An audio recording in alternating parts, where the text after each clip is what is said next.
Welcome to another episode of The Brand Called You, a podcast and video show that brings you leadership lessons, knowledge, experience, and wisdom from hundreds of successful individuals from around the world.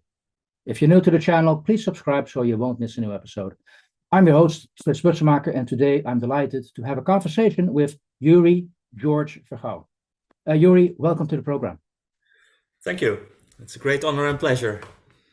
Gyuri, allow me to introduce you to our audience. Yes, well over 20 years management consultant, author of a large number of books, editor-in-chief of the management site, the management site. Yeah. Currently also a member of a number of supervisory boards. We're going to discuss a couple of the books you've written over the years. Yeah. One including the Digital Manager, which you wrote 25 years ago, but also a book which made you quite famous, The Penalty: Searching for the Ultimate Penalty, which gave you the nickname Professor Penalty. Yeah. And you might expect this, but I also want to ask you about the fact that you are the organizer of the Dutch Air Guitar Championships. Yeah. So a lot to cover. Before we start the interview, Gyuri, if I go to the website, if I look at your background, you name yourself Gyuri, aka George Vergouw. Yeah. How should I address you? Well, it's actually Gyuri. Everybody knows me as Gyuri, but for the international market, I call myself George because Gyuri is completely unpronounceable in France, for instance. If I have to spell it, people look at me like as if they see water burning. So I changed my name for the international market because else it is, well, a Babylonian discussion.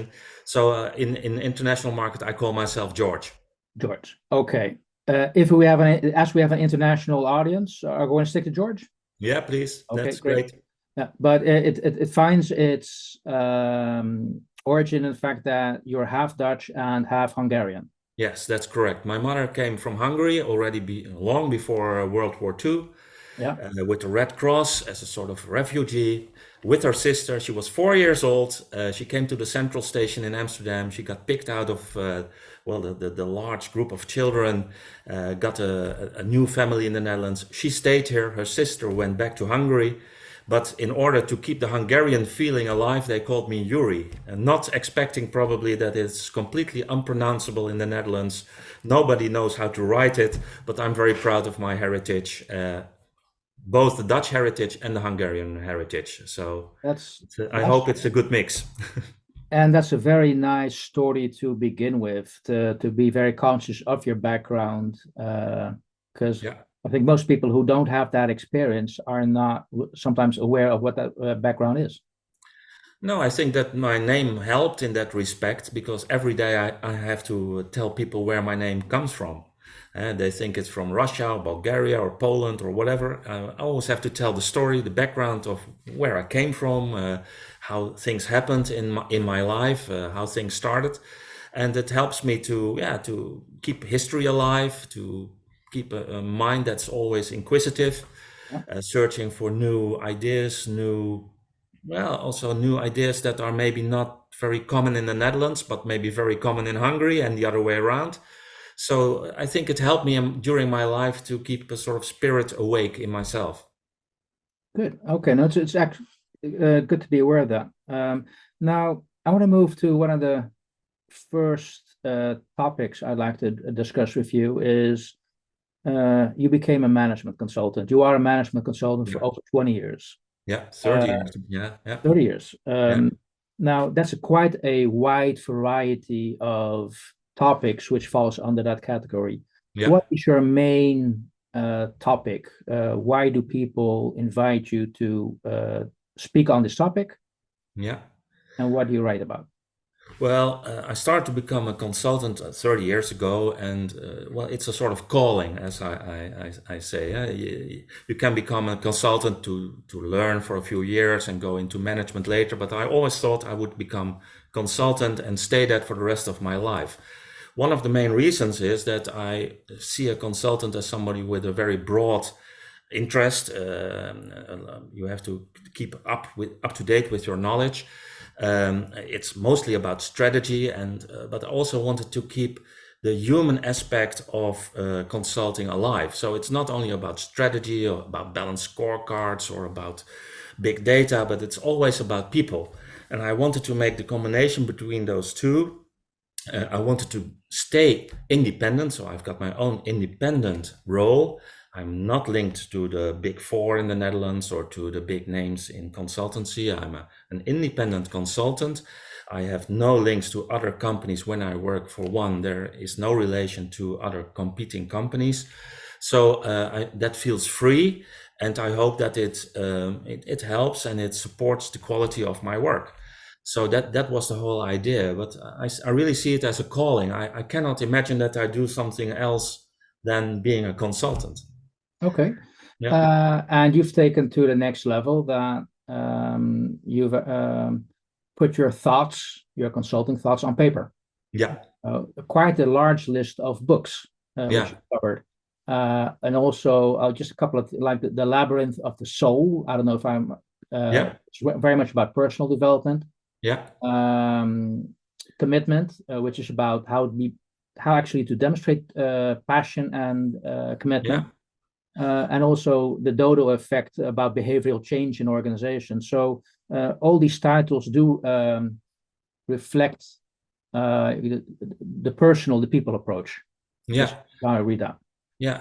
Well, the word reflect is actually the word which is the basis of all my books. I use reflection of the daily work I do, and I try to put it on paper because it helps me to improve my own thoughts and my own personal behavior, and I hope also my personal advice to organizations.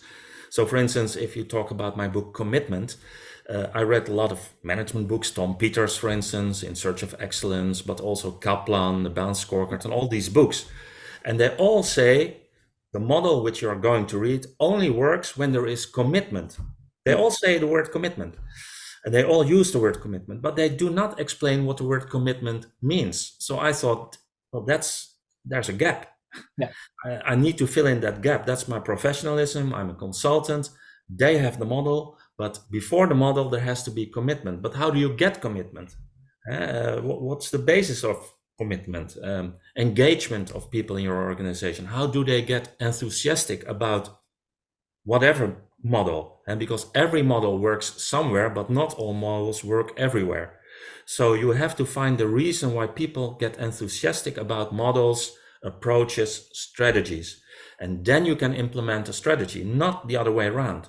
So that was my way of looking at and improving at my professionalism. And if you write, it always comes back to you in a hard way because you have to make it understandable. It's not easy to write about these subjects, but in the end, I strongly believe that you become a better professional by writing about your profession. Yeah. So the thoughts and knowledge you build up over the years, where you become unconsciously aware, knowledgeable, you have to make it explicit again. Yeah, and of course I try to give back. It's my way of giving back to society and to my profession. If you write and people read it, you hope that we will take another step in our profession. Yeah. It's not only consultancy is not only about making money, but also about improving society, improving businesses, improving people's happiness at work or people's enthusiasm about work. So if you write about it and people read it, and I gave a lot of interviews on the subjects, and you hope that people get inspired by it, improve their performance by it, get happier at work or whatever, more engaged. So that's what you try to give back from the knowledge you get from organizations. Write down what you think, what you feel, what you see, what you read in science, and try to make it consumable for people. Because there's a lot of knowledge at universities, but if you read that, that's hardly consumable for an audience. It's difficult to read. And I try to write books that you can read with a certain scientific background, but which are also consumable in the sense that you can use it on a daily basis. Great. Now, this triggers me a thought of one of the books I was quite curious about. because well over 25 years ago, you wrote the book, The Digital Manager. Yes. And that was at the time almost pre-internet, pre-web. What urged you to write a book about digital technology and a digital manager? And what background did you have? Say, hey, I need to write about this. Well, it's an interesting question because when I was very young, my father worked at NCR, National Cash Register. Yeah. Yes. And that was they had the cash registers, but they went into the change into an organization that went digital. I still remember that they had Century computers and they were from 1970. And they had one problem.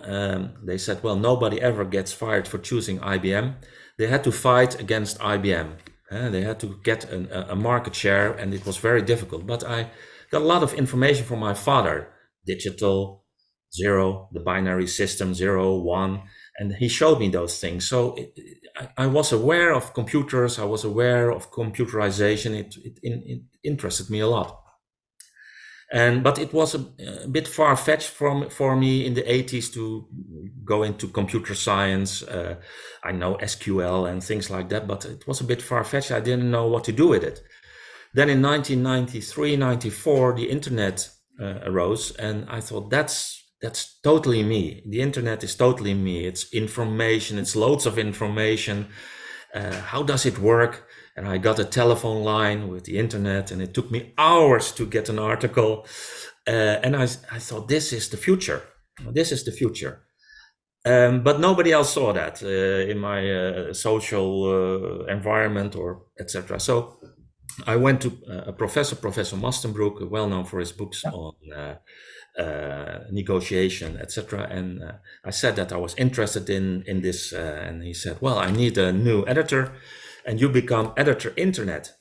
And I said, but Willem, I only got an internet for 3 or 6 months, the CompuServe at that time.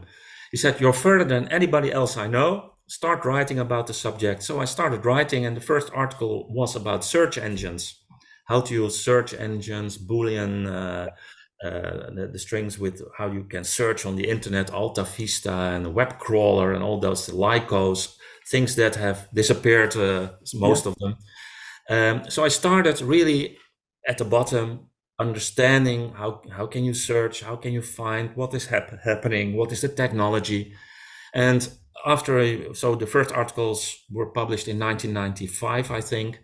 And after 2 years or something, I thought, this is a book that is readable for managers. And I've got the book here. It's 20. You can't buy it anymore, so I can make a bit of.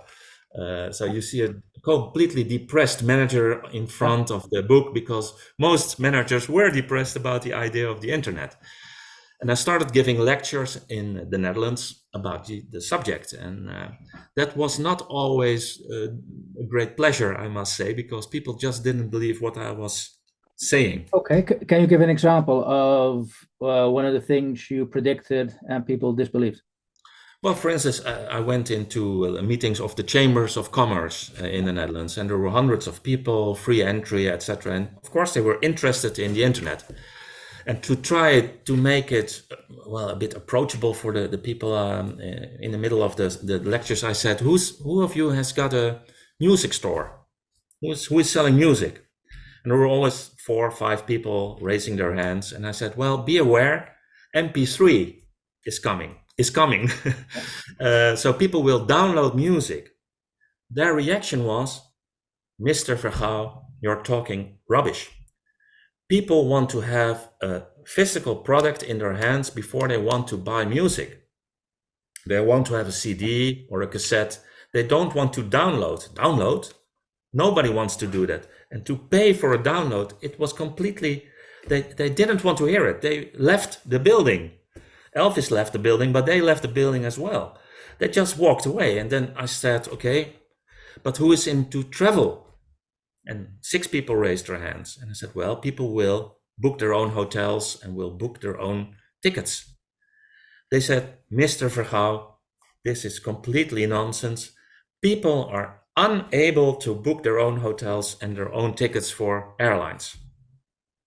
So I got home in the 1990s, and I said to my wife, they don't believe it. I'm a bit depressed because I know this is going to happen.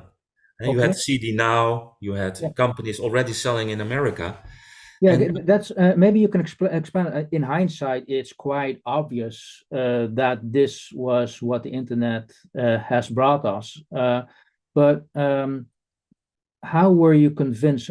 How did you know this was going to happen? How were you able to gain that knowledge and gain those insights? because I was using the internet on a daily basis already myself, so I was ahead of my time, and that's one of the things which is always dangerous. An early adopter, and you see things. I was downloading encyclopedias. I was downloading information. They said, "Where did you get that information?" Well, I said, "Well, it's downloadable. You can go to websites and then you have the information." People did not have that knowledge still. So MP3, I was downloading music in 1997, Mhm. 6. I don't recall that exactly, but I wrote about it in 1997. So I must have downloaded it at that time. And for me, it was clear that that would be the future, digital music, computers, knowing, of course, that every year it would become faster. And the more theorema that it's twice as fast every year, you know that it would become better, that it would improve. But of course, there were a lot of unknown unknowns, as we would say. Yeah. There were known unknowns, but for most people, everything was still unknown. They had no idea. There were a lot of people who said, "Oh, you're only into the internet because there's a lot of pornography on it." And I said, "Sorry, I'm writing a book on management and internet and on music." They couldn't believe it. They had no idea what was going to happen to them. I actually wrote, it's a famous company in the Netherlands, I think, the Free Record Shop. It's Yeah. also a Yeah. European company. I said, if they don't start using the internet in a better way, they will go into liquidation within 5 years. Well, it took 10 years, but they went into liquidation because they didn't see the opportunities. I looked at their internet strategy at that time, and you could see if they don't change that, it's the end of the road for them. Okay. Uh, a question which I realized this is a book you wrote 25 years ago. Yeah, Um, but afterwards, you've wrote a number of other books, I would say not digital or IT yeah. related. Um, so why didn't you stay in the digital world, or were you just an observer of that digital world and you were more the management consultant who took that on board? Yeah, well, I think that the last is true. I didn't completely abandon writing about the internet, but uh, after I wrote The Digital Manager, 3 weeks after it was published, it was already outdated. I was very enthusiastic about a website called Pointcast, in which managers could see all the information, stock exchange, literature, company information on one site. It just mixed everything. You could make your own Pointcast and it would show up on your screen. A few weeks later, after publishing the book, it was into liquidation. And that happened, of course, in the year 2000 a lot with the internet bubble. I thought I have to publish not in books about the internet, but online. So in 1997, I started managementsite.nl with Willem Assenbroek, an online community for managers to read articles on the internet, but also on other management subjects.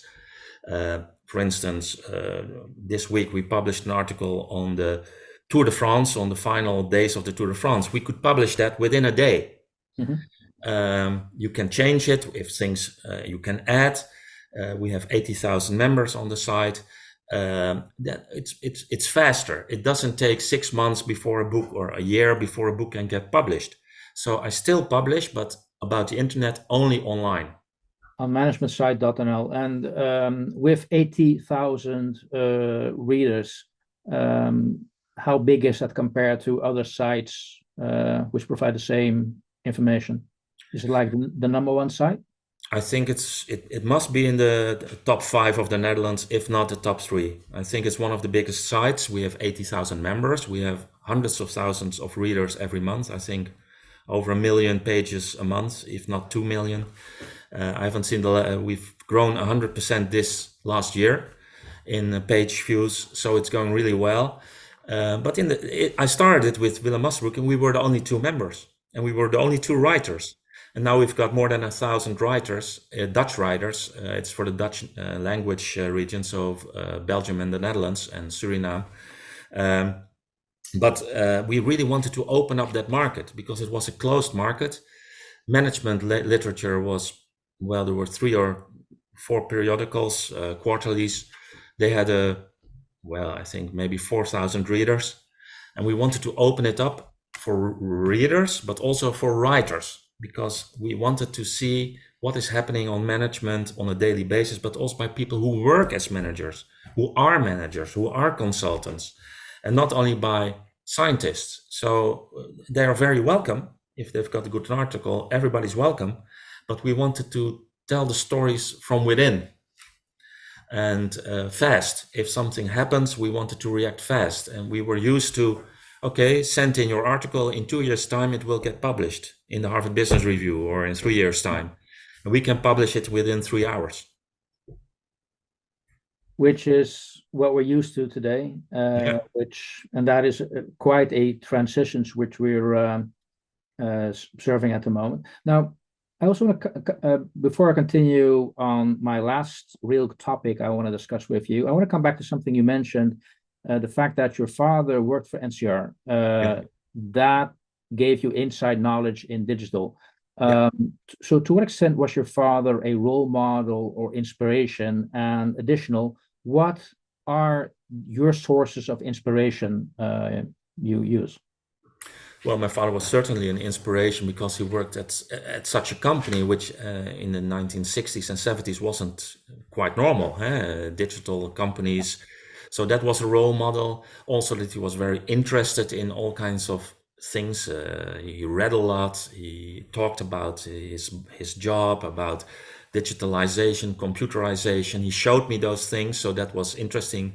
I even once had a tablet with the writings from the Sumerians with the zeros and the ones, the spijkerschrift.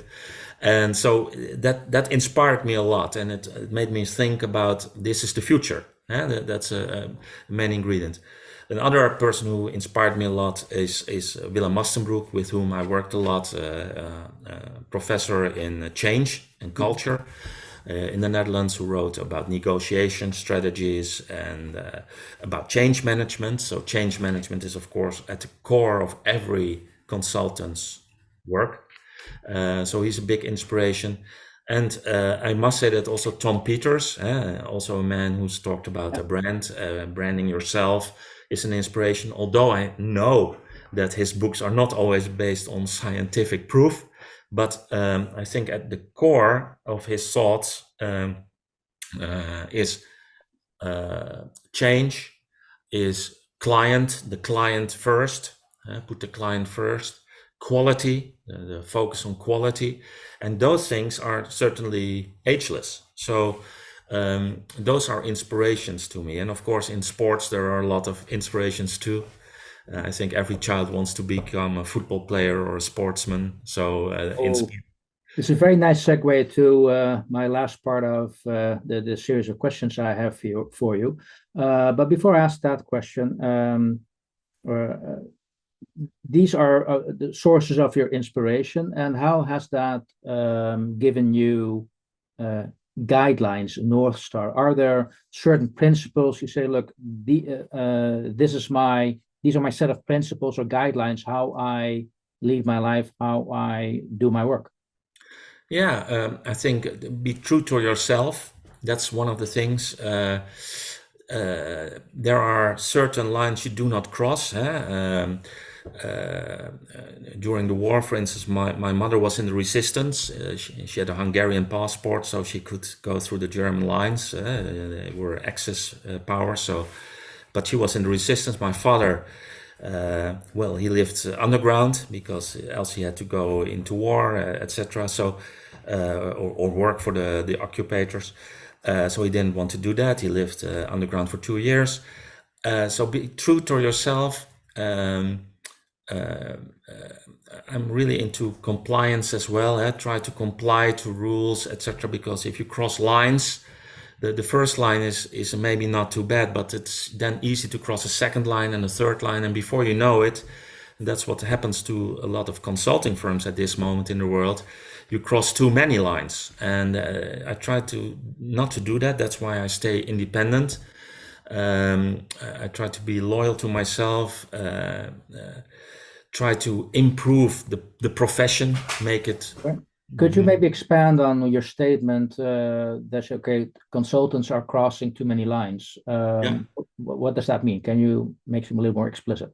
Yeah, there's only a few months ago a book was published by Matsukato, a professor in England, in London, and she wrote about the big consulting firms who have made a lot of mistakes in the last couple of years. McKinsey, for instance, in America, with the pharmaceutical industry promoting drugs that are very harmful to a lot of people, but also many projects in Africa that went completely wrong by corruption, things like that.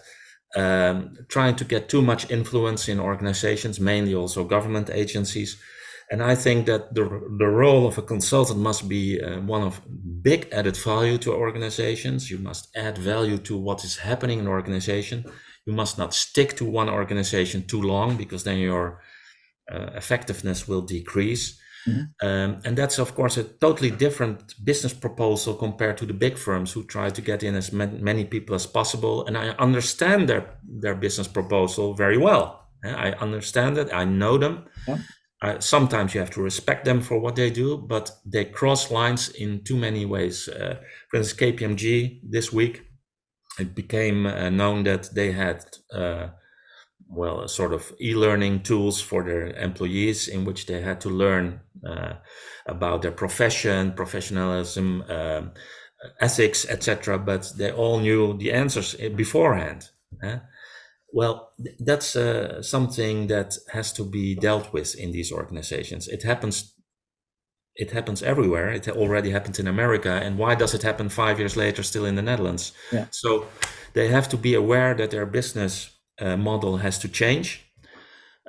Maybe I can help. I just try to make aware of that, and I hope it helps them to change, because sometimes change comes from pressure from the outside, and I now try to give some pressure from the outside. Yeah, and you could say cheating on an ethics test, that is the ultimate sin almost. It's almost cynical, and because of course they also give advice on things like compliance and governance. But how can you do that when you are cheating yourself? That's impossible. Yeah. No, fair point. No, thank you for clarifying that. I want to move on to my last topic. My question for you is, you wrote a book, The Penalty, Searching for the Ultimate Penalty, which gave you the nickname Professor Penalty. There's a lot of stories behind that. Yeah.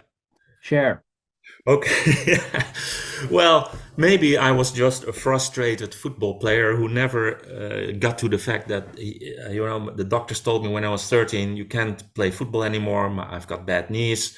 But in my mind, when I was 13, the Dutch lost against Germany, World Championship, and the Germans won by one penalty. And I thought, the penalty is very important. I have to do something with that. And that was the only thing I could practice with my knees. So the times passed, and in those times, the Dutch always missed penalties. So from 1974 till 1998, Ajax, the Dutch team, Feyenoord, PSV, they all lost on penalties against Germans, Czechs, you name it, Argentinians. And I thought, but a penalty is a 0 or a 1. Here we are again. Yeah. It's almost a binary system. It's a goal or it's not a goal. You have to be able to research that. So in the year 1998, I started doing my research, and everybody again declared me, you're completely crazy. Nobody's interested in this subject. But I really felt, again, as a sort of calling, I have to write a book about penalty taking because the Dutch are so bad at it. To give a comparison, the Germans miss one in about approximately 20 penalties. The Dutch miss one every 7 penalties. So that's the big difference during a long period of time. So I wrote a book on the subject. This is the Dutch version. There is only a Dutch version, the Strafschop. And I found out that there are ways to practice a penalty: the direction, the approach to the ball, left-footed, right-footed players, left-handed, right-handed goalkeepers, and I wrote a book about it.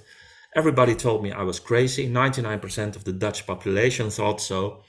But then I published it 3 weeks before the Euros 2000, and I predicted, using my book, that De Boer, a famous player, and Kluivert should not take the penalty.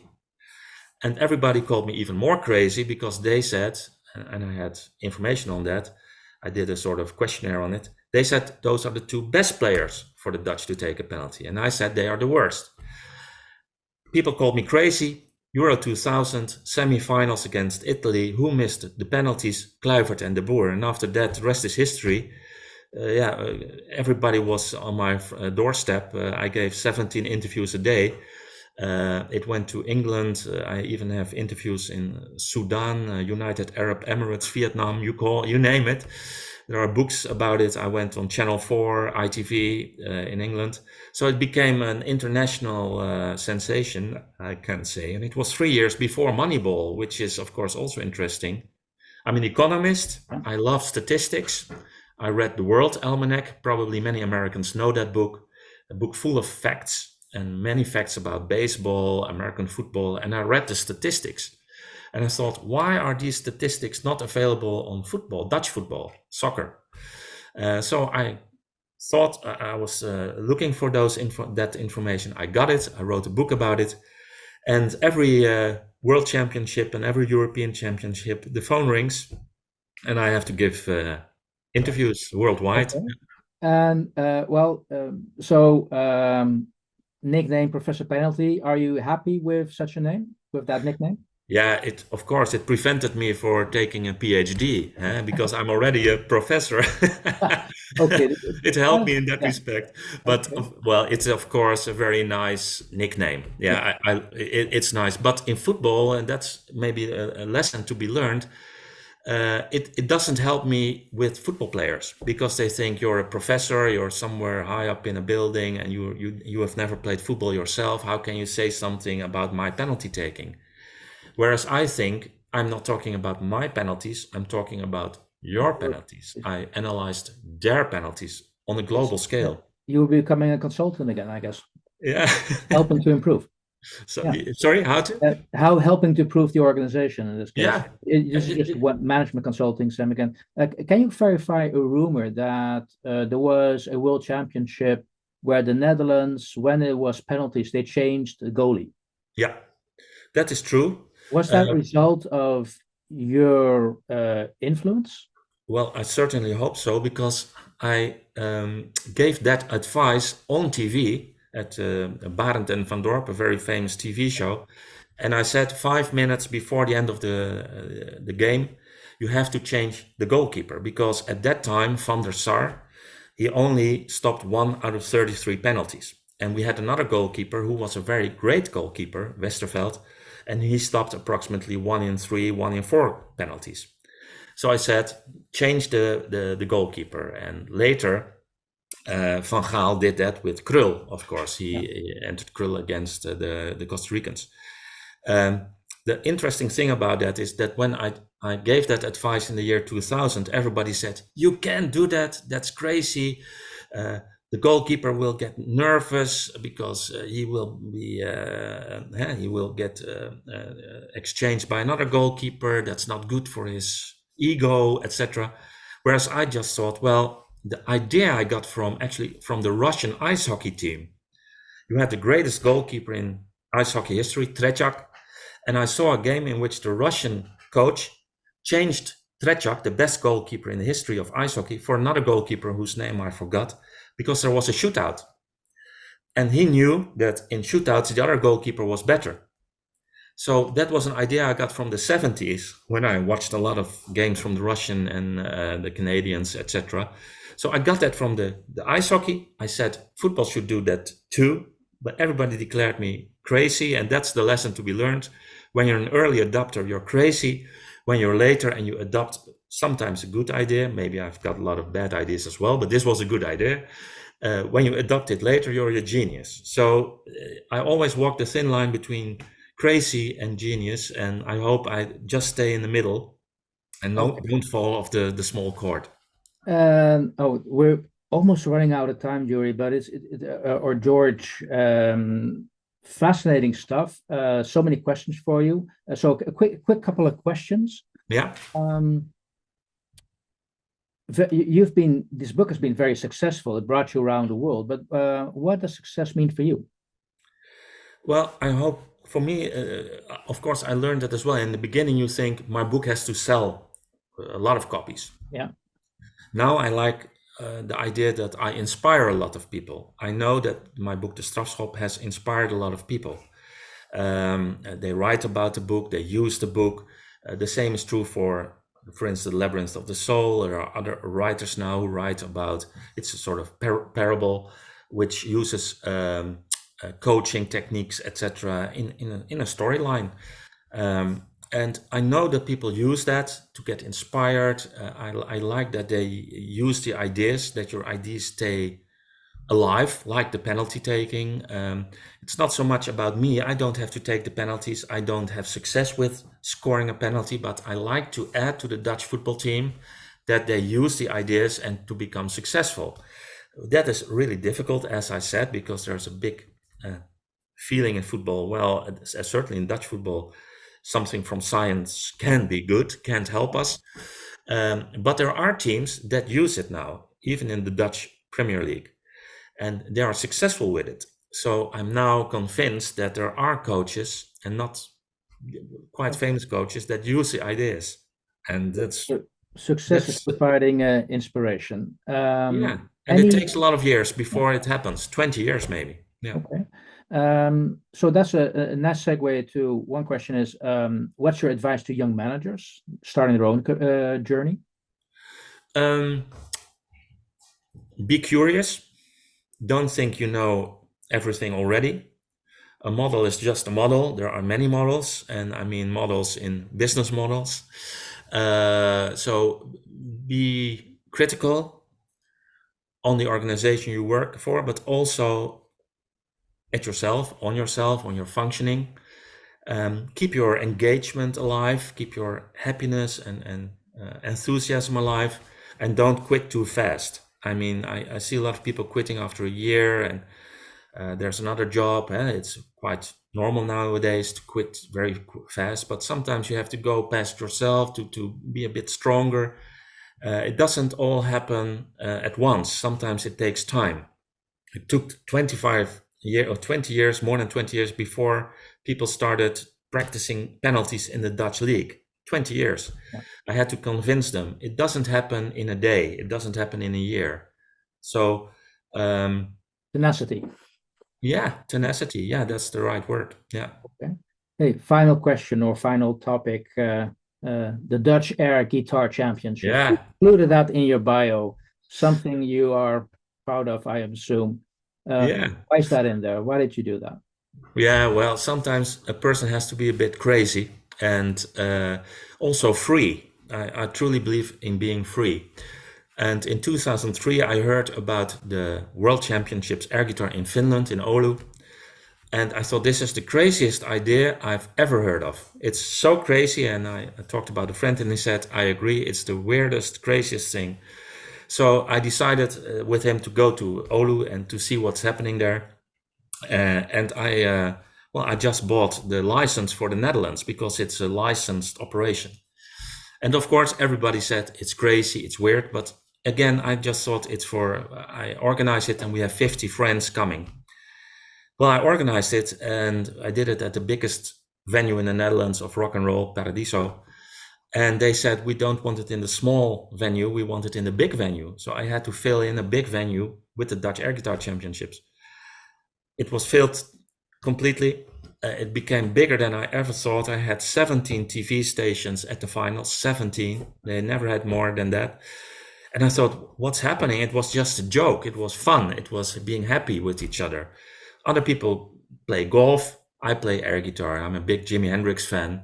And I actually talked to his family and friends, and they really said to me that he started playing on a broomstick for 2 years. So why not? The good story is that Oulu will become European Capital of Culture in 2026. And what did they use to get that title? Because you have to compete against other cities. The World Air Guitar Championships. Not an orchestra, classical, not a museum, but air guitar because it's young, it's fun, and it's global. People in America play air guitar, in Japan play air guitar. It's fun, it's crazy. I know, of course I know it's crazy, but I've seen crazier things during my life as a consultant than playing air guitar. We don't harm anybody. So be happy and Be enjoy happy, yourself. play air guitar, and sometimes that's also, I think, a great lesson learned to add on to that. Just sometimes just be a little bit crazy and have fun and enjoy yourself. Yeah, that's it. You can be, I'm a very serious person 80% of the time, but 20% of the time I have to cope with the other part, which is also there, and be a bit crazy. And as long as it doesn't harm anybody, and if you have fun and inspire people, inspire musicians who really like the idea of air guitar. I've seen Paul McCartney play air guitar. Brian May was actually one of the persons who really liked it. He gave his own guitar to the winner of the World Championships. So why not? You know, there's nobody gets harmed from the idea. Have fun and be a great crazy some time. That really helps. I can assure you. George, Gyuri, Vergouw, thank you so much for sharing your great experience and insights with us. Thank you so much. It was a great pleasure. Thank you very much. Thank you for listening to the Brand Called You videocast and podcast, a platform that brings you knowledge, experience, and wisdom of hundreds of successful individuals from around the world. Do visit our website www.tbcy.in to watch and listen to the stories of many more individuals. You can also follow us on YouTube, Facebook, Instagram, and Twitter. Just search for the Brand Called You.